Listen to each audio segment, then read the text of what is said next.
سیرت نبی رحمت صلی اللہ علیہ وسلم، چیپٹر نمبر 2.5، حضرت زید بن حارثہ رضی اللہ عنہ۔ حضرت زید بن حارثہ یمن سے تھے اور ان کے والدین دو مختلف قبیلوں سے تھے۔ ان دونوں قبیلوں میں اکثر انبن رہتی تھی۔ ایک بار حضرت زید کی والدہ انہیں لے کر میکے گئیں تو ان کے قبیلے کے لوگوں نے اپنے دشمن قبیلہ سے بدلہ لینے کے لیے حضرت زید کو بچپن میں ہی اغوا کر کے مکہ کے بازار میں بطور غلام بیچ دیا۔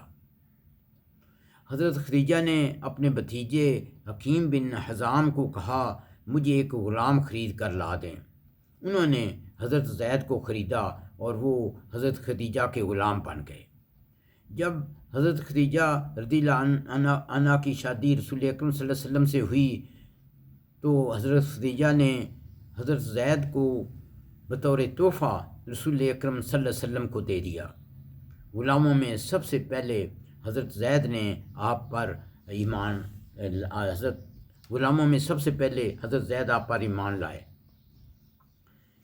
ایک حج کے دوران کچھ یمنی لوگوں نے ایک عربی نسل غلام دیکھا اور بات چیت سے پتہ چلا کہ یہ حضرت زید بن حارثہ ہی ہیں۔ انہوں نے حضرت زید کے والد کو بتایا۔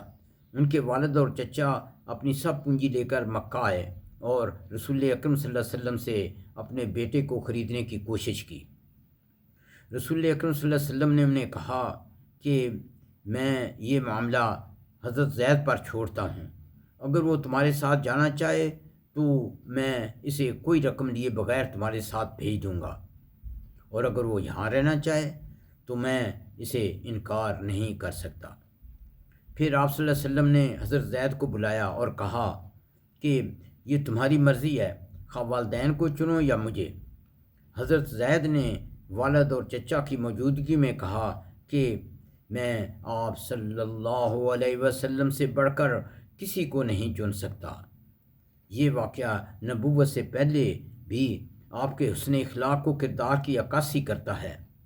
کوئی شخص بھی سگے والدین کو چھوڑ کر دوسروں کے پاس نہیں جاتا۔ رسول اکرم صلی اللہ علیہ وسلم نے حضرت زید کی یہ بات سن کر ان کا بازو پکڑا اور حتیم کے پاس لے آئے، خانہ کعبہ میں حتیم کے پاس لے آئے اور اعلان کیا کہ میں زید بن حارثہ کو آزاد کرتا ہوں اور اس کو اپنا بیٹا بناتا ہوں۔ اس دن سے وہ زید بن محمد مشہور ہو گئے۔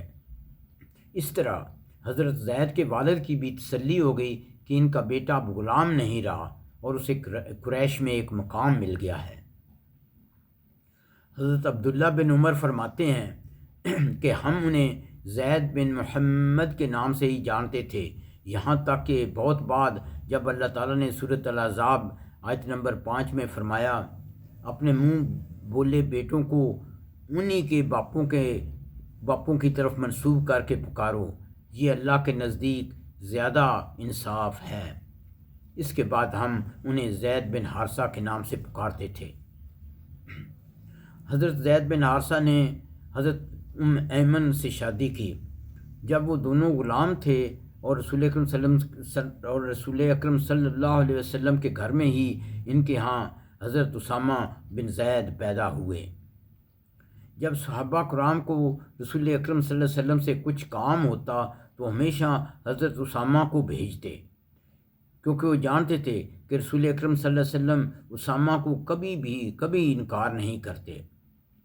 آزاد ہونے کے بعد حضرت زید بن حارثہ نے حضرت زینب بن جاش سے شادی کی، بعد میں طلاق ہوئی اور اللہ تعالیٰ نے 5 ہجری میں حضرت زینب بن جاش کا نکاح رسول اکرم صلی اللہ علیہ وسلم سے کیا۔ واضح ہو کہ رسول اکرم صلی اللہ علیہ وسلم نے حضرت زید بن حارثہ کو کم از کم 10 مارکوں میں بھیجا اور ہر مہم میں انہیں انچارج بنایا، ان کے اوپر کسی کو تعین نہیں کیا۔ حضرت زید بن حارثہ کا سب سے بڑا اعزاز یہ ہے کہ اللہ تعالیٰ نے سب صحابہ کرام میں سے صرف اور صرف آپ کا نام قرآن پاک میں ذکر کیا ہے، جو کہ قیامت تک پڑھا جائے گا۔ رسول اکرم صلی اللہ علیہ وسلم نے زید بن حارثہ کو موتا کی جنگ میں انچارج بنا کر بھیجا، جہاں آپ شہید ہوئے۔ آپ کے بعد حضرت جعفر بن ابی طالب اور حضرت عبداللہ بن رواح بھی شہید ہوئے، اور حضرت خالد بن ولید نے پہلی بار کمان سنبھالی۔ ایک بار حضرت عبداللہ بن عمر نے حضرت عمر رضی اللہ عنہ کی خلافت کے دوران یہ شکایت کی کہ حضرت اسامہ بن زید کو مجھ سے زیادہ وظیفہ کیوں ملتا ہے؟ حضرت عمر نے جواب دیا، کیونکہ رسول اکرم حضرت اسامہ کو تجھ سے زیادہ محبت کرتے تھے، اور رسول اکرم حضرت اسامہ کے والد کو تیرے والد سے زیادہ محبت کرتے تھے۔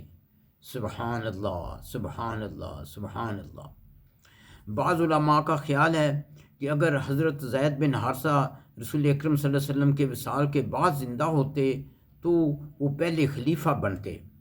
یاد رہے، رسول اکرم صلی اللہ علیہ وسلم نے اپنی زندگی کے آخری ایام میں روم کے خلاف دوسری مہم بھیجی اور نوجوان لڑکے حضرت اسامہ بن زید کو انچارج بنایا، جب کہ حضرت عمر رضی اللہ عنہ جیسے جلیل القدر صحابی ان کے ماتحت تھے۔